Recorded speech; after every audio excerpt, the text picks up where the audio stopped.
Şedin ardımlı yar yar harayım gönlü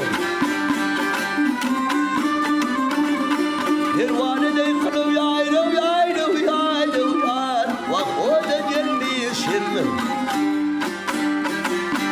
Eğer radı olsam yar yar Yanayım gönlü Ay gel ve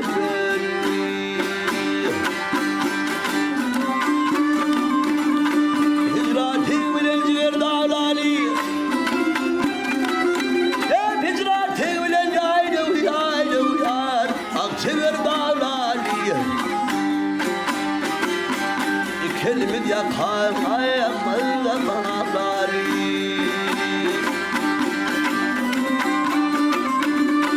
Sonra yerde darin yayro yayro yayro yar Akşakı bağları Ahır işi şudur ya ayar Gülayır gül ay gel ve gel Al harayın gönlü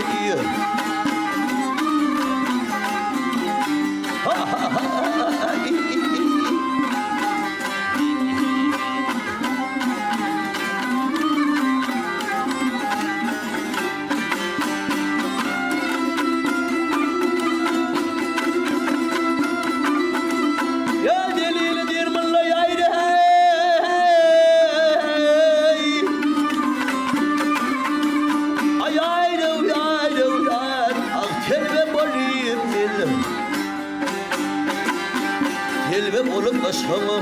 adına alıp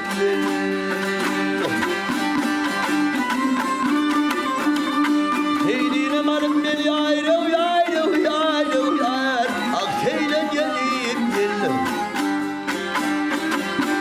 Benim dostum şudur ya ayar yar Emrayım gül ay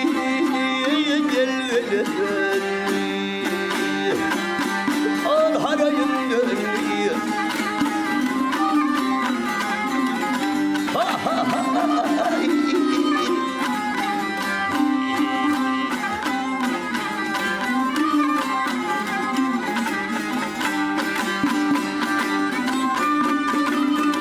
Gözeydiğine marım beni yayro yayro yayro yar Akseyle gelip geldim Benim dostum şudur ya ayar yar Emrayım gönlü ay ay ay Gel ve gel